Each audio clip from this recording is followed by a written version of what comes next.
اور آزاد انسان کی پرواز اوپر ہوتی ہے. تو یہ یاد رکھیں کہ جو حقیقی آزادی ہے، ایک تو انگریزوں سے ہم نے آزادی لی. ابھی 23 مارچ گزرا ہے کل. 23 مارچ میں کیا ہوا کہ بہت بڑا ایک خواب، ایک ریزولوشن پاس ہوئی یہی مینار پاکستان میں، جس کو پہلے منٹو پارک کہتے تھے، کہ ہم نے ایک مسلمانوں کے لیے ایک ایسی ریاست بنانی ہے جو ان اصولوں کے اوپر کھڑی ہوگی جس کے اوپر پہلی مسلمانوں کی ریاست مدینہ میں قائم کی گئی تھی. اور اس سب سے پہلے جو قائد اعظم ہمارے لیڈر تھے، وہ سب سے بڑے کانسٹیٹیوشنسٹ تھے، وکیل تھے، قانون کی بات کرتے تھے. تو آج میں صرف آپ کو بتانا چاہتا ہوں کہ جو پاکستان میں ہو رہا ہے، ہمارے سارے مسئلے اس لیے ہیں کہ طاقتور اس ملک کے قانون کو نہیں مانتا، وہ اپنے آپ کو قانون سے اوپر سمجھتا ہے، اور اس کی وجہ سے ہم آزاد نہیں ہیں، ہم غلام قوم ہیں. آزاد قوموں کے اندر کبھی بھی کوئی آئین توڑ نہیں سکتا. پاکستان کا آئین، پاکستان کے 5 سپریم کورٹ کے ججز واضح طور پہ کہتے ہیں کہ 90 دن میں الیکشن ہونا ہے، کیونکہ یہ آئین کہتا ہے. سپریم کورٹ کا کام ہوتا ہے آئین کو امپلیمنٹ کرنا. وہ اناؤنس کرتے ہیں، الیکشن اناؤنس ہو جاتا ہے 30 اپریل کا، کل بیٹھ کے فیصلہ ہوتا ہے. الیکشن کمیشن کہتی ہے کہ نہیں جی، ہم نے تو، ہمارے پاس پتہ نہیں پیسے نہیں ہیں یا پتہ نہیں سیکیورٹی نہیں ہے، اور ہم 8 اکتوبر پہ چلے گئے. تو یہ آزاد قوموں میں یہ ایسا نہیں ہو سکتا. میں جو آپ کے پاس آج یہ بات کرنے آیا ہوں، میں آپ کو سمجھانے آیا ہوں، یہ ہوتا ہے جب قوم غلام ہوتی ہے. کیونکہ جس ملک پہ آئین نہیں ہوتا اور قانون نہیں ہوتا، وہ ملک غلام بن جاتا ہے. اپنے ہوتے ہوئے ہیں پاکستانی اوپر، لیکن ہم غلام ہیں، ہم آزاد نہیں ہیں. اور یہی رکاوٹ بنی ہوئی ہے ہماری پرواز میں. ہم آج بیکاریوں کی طرح پیسے مانگ رہے دنیا سے، دنیا میں ذلیل ہو رہے ہیں. آج ذرا دیکھیں کہ حالات کیا ہیں اس ملک کے، کہ 11 مہینے سے جب سے حکومت آئی ہے امپورٹڈ، جو ہمارے اوپر مسلط کی گئی ہے، آج 6 اب تک لوگ آٹے کی لائنوں کے اندر کھڑے مر گئے.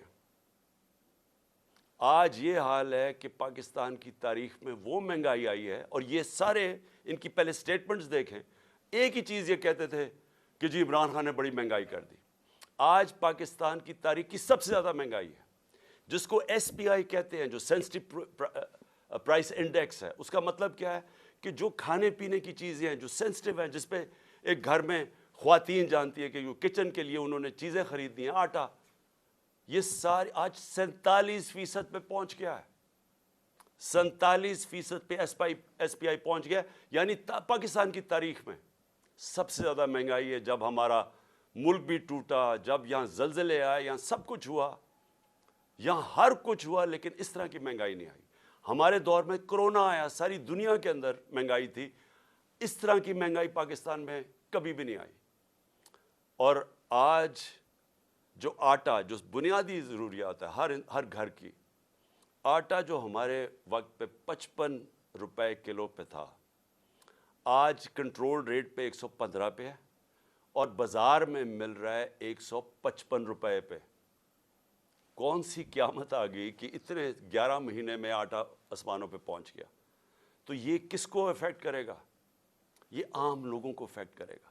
تو یہ کیا ہو رہا ہے؟ یہ اس لیے ہو رہا ہے کہ ہمارے ملک کے اندر انصاف نہیں ہے. جو بھی بڑا چوری کرے، جو بڑا ڈاکہ مارے، اس کو این آر او مل جاتا ہے. یا بڑے بڑے کارٹلز بنے ہوئے ہیں، مل کے قیمتیں اوپر کر کے پیسہ بنا دیتے ہیں، ان کو پکڑ نہیں سکتا ہمارا کام. ساری عوام غلام بنی ہوئی ہے تھوڑے سے طبقے کی، جو جب چاہے جو مرضی کر دے. تو میں سب سے پہلے تو یہ جو آئین کے اوپر آتا ہوں، کہ جو انہوں نے آئین کے اوپر واردات کی ہے کہ جی ہم 8 اکتوبر پہ چلا گیا الیکشن. مجھے یہ بتائیں کہ کون آج گارنٹی کرے گا کہ 8 اکتوبر کو الیکشن ہوگا یا نہیں ہوگا؟ جب یہ وجہ دے دی کہ جی آج پتہ نہیں پیسے نہیں ہیں یا جو بھی ہے، سیکیورٹی، کوئی بھی بہانہ تو کوئی بھی مار سکتے ہیں، تو کیا گارنٹی ہے کہ 8 اکتوبر کو یہ نہیں ہوگا؟ کون بتائے گا کہ کون فیصلہ کرے گا کہ جی اب الیکشن کروانے کا ماحول ٹھیک ہو گیا؟ یہ کون فیصلہ کرے گا؟ جو ہم یہ اب اس کے اوپر میں اپنی ساری لیگل کمیونٹی کو آج کہہ رہا ہوں, میں اپنے سارے وکلا کو کہہ رہا ہوں, میں اپنے سارے ججز صاحبان کو بڑے ریسپیکٹفلی کہہ رہا ہوں کہ یہ ہے وہ ڈیفائننگ مومنٹ پاکستان کی تاریخ کا. اگر اس وقت ہم نے یہ آئین کا قتل ہونے دیا, یہ رکنا نہیں ہے پھر کہیں. سب کو یاد ہونا چاہیے کہ ایک دفعہ کہا تھا میں 90 دن میں الیکشن کروا دوں گا, اور اس کے بعد 11 سال تک ایک آمریت کے ملک اس پہ پڑا رہا تھا. تو آج بھی اگر ہم یہاں سے ہٹتے ہیں, یہ پھر رکنے نہیں لگی بات. اور میں ساری قوم کو آج کہہ رہا ہوں, آزاد قوم وہ ہوتی ہے جدھر قانون کی حکمرانی ہوتی ہے, رول آف لا ہوتا ہے. جس ملک میں رول آف لا نہیں ہے وہاں طاقتور کمزور کے اوپر حاوی ہو جاتا ہے. کسی بھی, اب میں آپ کو مثال دیتا ہوں, دیکھیں اپنے آپ کے رشتہ دار ہوں گے, برطانیہ میں رہتے ہیں, امریکہ میں رہتے ہیں, یورپ میں رہتے ہیں, کبھی ان سے پوچھیں کہ کیا وہاں انہوں نے کبھی قبضہ گروپ کا نام سنا ہے؟ کبھی کسی کی پراپرٹی کے اوپر قبضہ ہوا ہے؟ کسی طاقتور نے کیا ہے؟ نہیں کر سکتا, کیونکہ قانون کا مطلب ہوتا ہے کمزور کو طاقتور سے اس کی حفاظت کرنا, اس کو تحفظ دینا. اس کو کہتے ہیں انصاف. جب حضرت عمر, حضرت ابو بکر, حضرت علی, ان کی پہلی سٹیٹمنٹ دیکھ لیں, جب وہ خلیفہ بنے پہلی سٹیٹمنٹ کیا تھی کہ کمزور اور طاقتور کو میں قانون کے سامنے ایک برابر کروں گا, یعنی انصاف قائم کروں گا. یہ بنیادی ضرورت ہوتی ہے قوم کی. انصاف ہی قوموں کو آزاد کرتا ہے. ان عربوں کو جنہوں نے میرے نبی صلی اللہ علیہ وسلم نے ایک قوم بنایا تھا, ایک قبیلوں کو ملا کے قوم بنایا تھا جس نے دنیا کی امامت کی تھی, اس کی بنیاد انصاف پہ رکھی گئی تھی, رول آف لا پہ. آج یہ جو سارے ملک خوشحال ہیں, یہ سارے رول آف لا ہے. تو جب آپ کے ملک میں رول آف لا نہیں ہے, لوگ آزاد نہیں ہیں. سب سے پہلے تو میں یہ بتا دوں کہ قبضہ گروپ ہے. اس کے بعد دیکھیں, کبھی سنا ہے کہ برطانیہ کے اندر یا یورپ کے اندر کسی کو این آر او دیا گیا ہو؟ کسی نے پبلک کا پیسہ چوری کیا, اس کو این آر او ملا ہو؟ کبھی سنا ہے؟ کبھی سنا ہے کہ جو آج تحریک انصاف کے ساتھ ہو رہا ہے, راتوں کو پولیس ہمارے لوگوں کے گھروں میں گھستی ہے. پہلے انہوں نے 25 میں کو یہ کیا, رات کے 2-2, 3-3 بجے لوگوں کے گھروں میں گھسے, وہاں لوگوں کو اٹھا کے لے گئے. وہ عورتیں تھیں, ان کو ذلیل کیا, گالیاں نکالی پولیس نے. اب پھر وہی ہو رہا ہے. اب تک 1000 تحریک انصاف کے کارکنوں کو انہوں نے پکڑ لیا, چھاپے مارے ہیں. ابھی ملتان کے اندر وہ بیچارے افطاری پہ بیٹھے ہوئے تھے لوگ, پولیس نے افطاری پہ جا کے اٹھا کے لے گئے لوگوں کو. حسان نیازی میرا بھانجا ہے, باہر سے پڑھ کے آیا ہوا ہے, بڑی خواب دیکھتا ہے کہ پاکستان کے لیے وہ محنت کرنا چاہتا ہے, جان مارنا چاہتا ہے. اس کو جا کے پہلے تو وہ اس کے پاس بیل تھی, اس کو اٹھا ہی نہیں سکتے تھے, اس کو پہلے اٹھایا, پھر اس کے اوپر کوئی انہوں نے دفعہ لگائی, کوئی ایف آئی آر فیک لگا دی, کوئی پوچھنے والا نہیں. کسی مہذب معاشرے میں ایسے نہیں ہوتا. پھر اس کو انہوں نے جا کے ہیوملیٹ کرنے کی کوشش کی, ذلیل کرنے کی کوشش کی. وہی کپڑے اتارنے کا شوق ہے ان کو کہ کسی طرح اس کو ذلیل کریں, اس کو ماریں, مارا مورا. میں حسان نیازی اور سارے اپنے لوگوں کو بتانا چاہتا ہوں, دیکھیں ہمارا ایمان کا حصہ ہے کہ عزت اور ذلت اللہ کے ہاتھ میں ہے. جب یہ لوگ ایسے کرتے ہیں, یہ آپ کو ذلیل نہیں کرتے. یہ جو ظالم, جب یہ بزدل لوگ جیلوں کے اندر جب لوگوں کو مارتے ہیں اور یہ ٹارچر کرتے ہیں, یہ اپنے آپ کو ذلیل کرتے ہیں. ان کی زندگی میں ذلت لکھی ہوئی ہے, ان کو ادھر اور آخرت میں ان کو پوری سزا ملے گی اس کی. انگریز کے زمانے میں جب ہم غلام تھے انگریز کے, کبھی پولیٹیکل پرزنرز کو اس طرح ٹارچر نہیں کرتے تھے جو شہباز گل سے کیا, جو اعظم سواتی سے کیا, ننگا کر کے ان کو, جو میڈیا کے لوگوں سے کیا, جو جمیل فاروقی سے کیا, جو ہمارے سوشل میڈیا کے لوگوں کو پکڑ کے ننگا کر کے مارنا. یہ کوئی مہذب معاشرے میں ایسے نہیں ہوتا.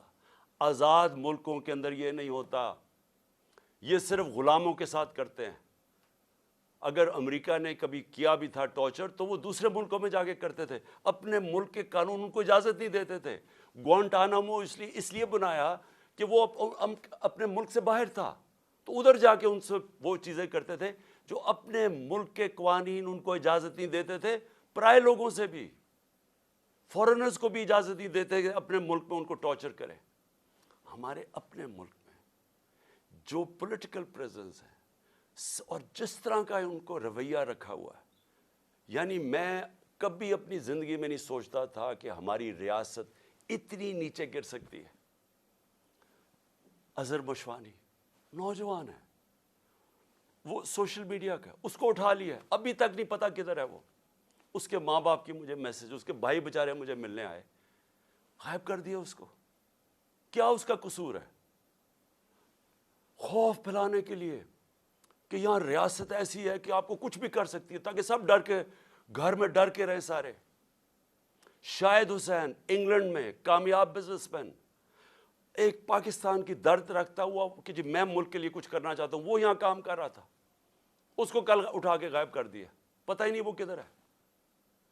1000 کارکن ہمارا اس وقت جیلوں میں ہے، اس میں سے ایک نوجوان ہے فہد، وہ اسپیشل چائلڈ ہے، وہ ضلع شاہ کی طرح، وہ بھی ایک کیا اسے ہم کہیں درویش ہے، وہ یعنی اسپیشل چائلڈ ہے، وہ ملنگ ہے۔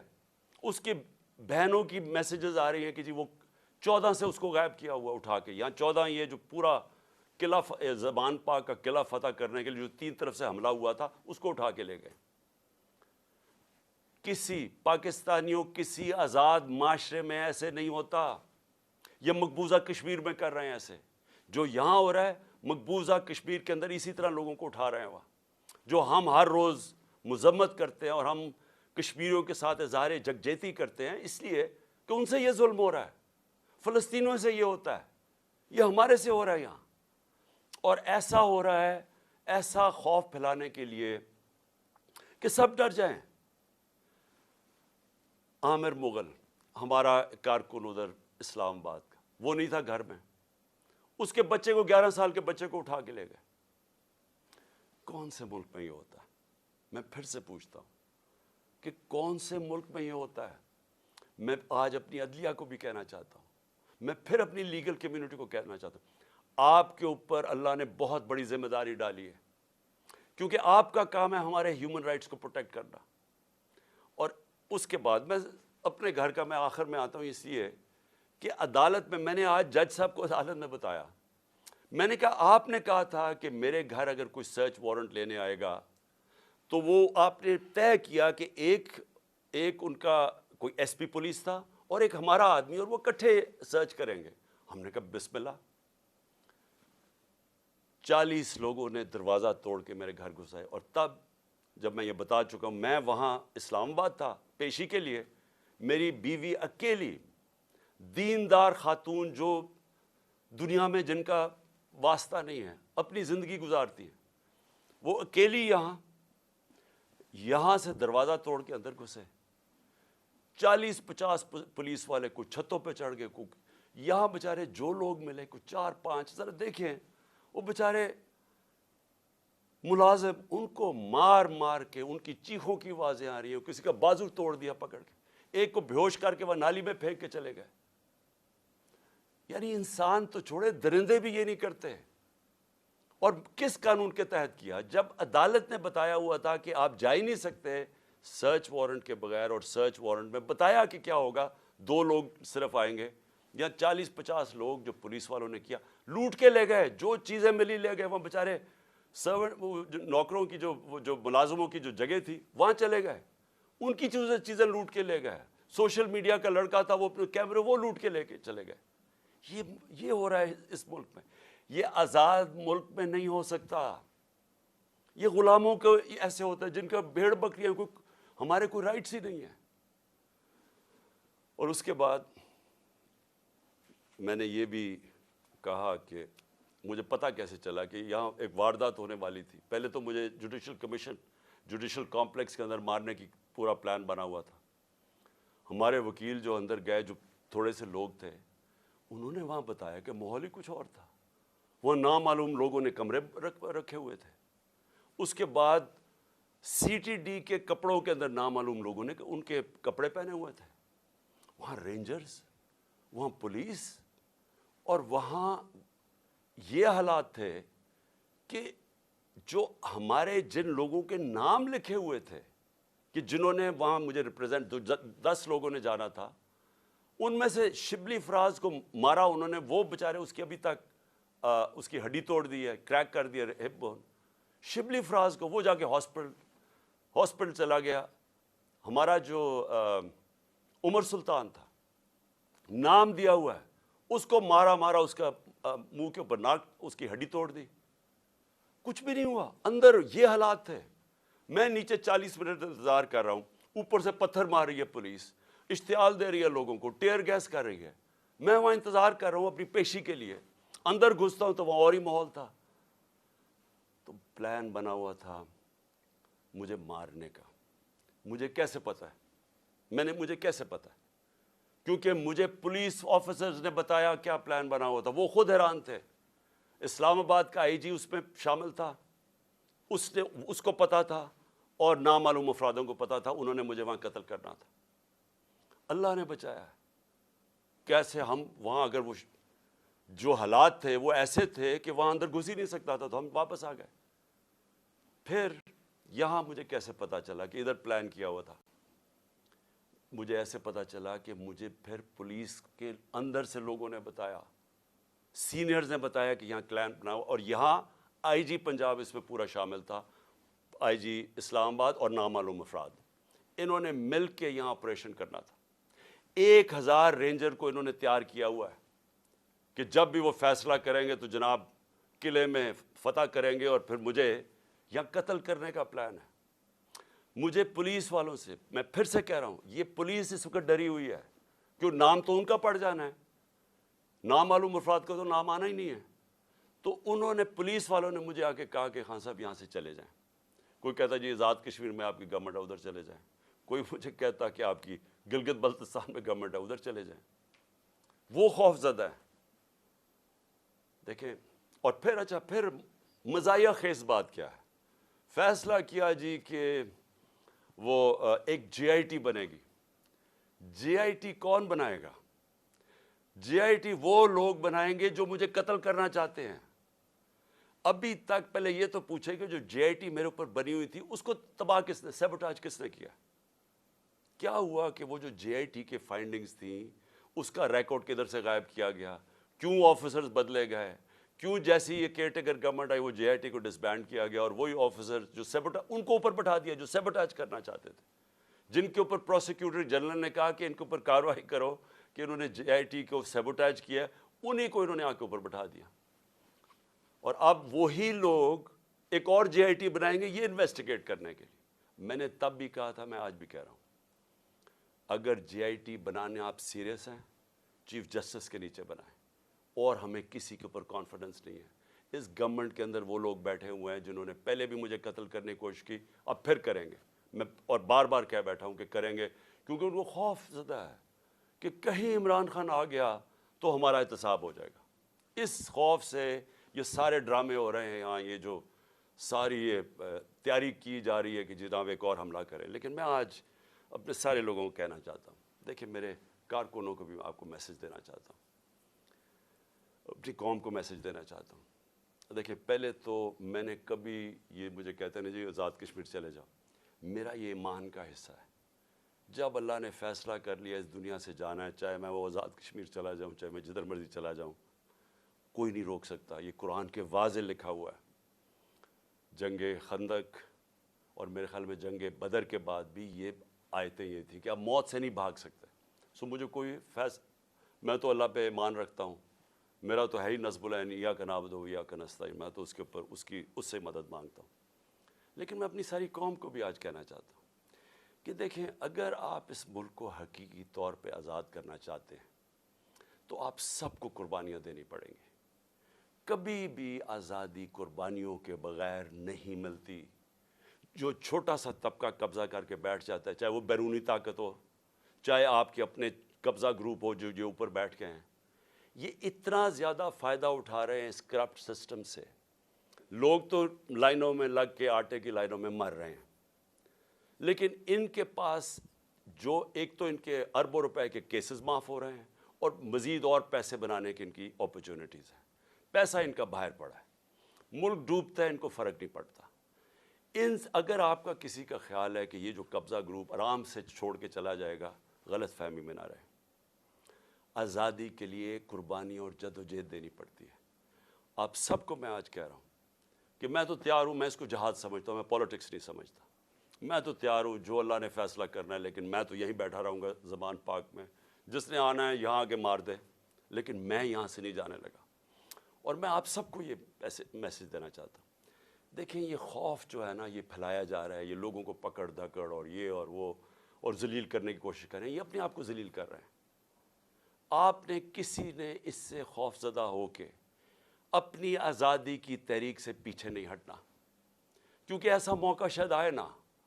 جو اس وقت قوم کھڑی ہوگی اور جو شعور آ گیا قوم میں, جو ہمارے نوجوان آج کھڑے ہو گئے ہیں, آپ نے اب اس سے پیچھے نہیں ہٹنا.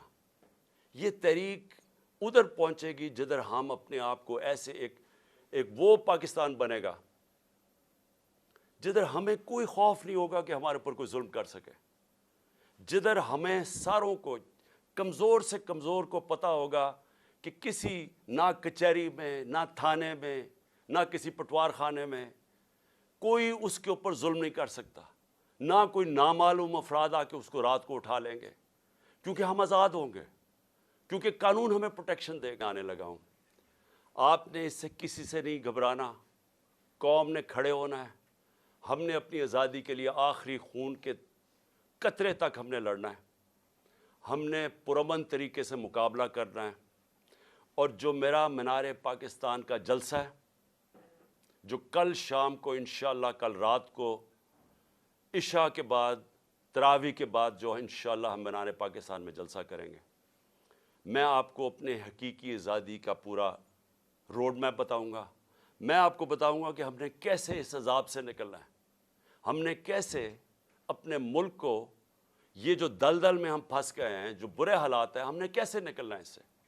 میں انشاءاللہ آپ کو اپنا پورا پلان بھی دوں گا. جو بھی کہتے ہیں جی بارش ہوگی, ہمیں کوئی بارش بورش کی فکر نہیں ہے. قوم نے اس طرح نکلنا ہے کہ آپ نے پیغام دینا ہے ان لوگوں کو جو ہماری آزادی ختم کر کے بیٹھے ہوئے ہیں کہ یہ ایک زندہ قوم ہے. لاہور کے لوگوں کو میرا خاص طور پہ پیغام ہے کہ دیکھیں, تحریکیں جو لاہور سے شروع ہوتی ہیں وہ سارے پاکستان میں پھیل جاتی ہیں. میرے سامنے 1970 میں لاہور میں تحریک شروع ہوئی تھی. آج بھی وہ وقت آ گیا, لاہور کے لوگوں آپ نے نکلنا ہے, اور آپ نے پوری طرح مینار پاکستان میں میرے ساتھ کل میری تو پوری تقریر سننی ہے. یہ میرا پہلی بار میں قوم کے سامنے تقریر کروں گا, یہ پہلی دفعہ ہوگا اس سال. یہ اس سال کا میرا پہلا جلسہ ہوگا. اس میں چاہتا ہوں کہ آپ بھرپور طریقے سے شرکت کریں, اور آپ جو میں آپ کو روڈ میپ دینے لگا ہوں حقیقی آزادی کا, اور ہم نے کیسے اپنی معیشت کو اس دلدل سے نکالنا ہے, آپ نے سب نے آ کے اور اس میں شرکت کرنی ہے. سارے لاہور کو میں پھر کہہ رہا ہوں, انہوں نے ہر قسم کی رکاوٹیں ڈالی ہیں. یہ پکڑ دھکڑ بھی لوگوں کی اس لیے کر رہے ہیں کہ لوگ تاکہ ڈریں, تاکہ لوگ آئیں نہ, تاکہ ہمارے کارکنوں کو پکڑیں گے تو لوگ پہنچیں گے نہیں. کوئی فرق نہیں پڑتا. آپ نے اس ظالم اور اس وہ سوچ جو ملک کو سمجھتی ہے کہ ہم بھیڑ بکریاں ہیں, اس کو شکست دینے کے لیے آپ نے سب کل نکلنا ہے. اور انشاءاللہ تراویح کے بعد رات کے 9 بجے انشاءاللہ پھر ہم آپ سب سے مینار پاکستان میں ملاقات ہوگی. پاکستان زندہ باد.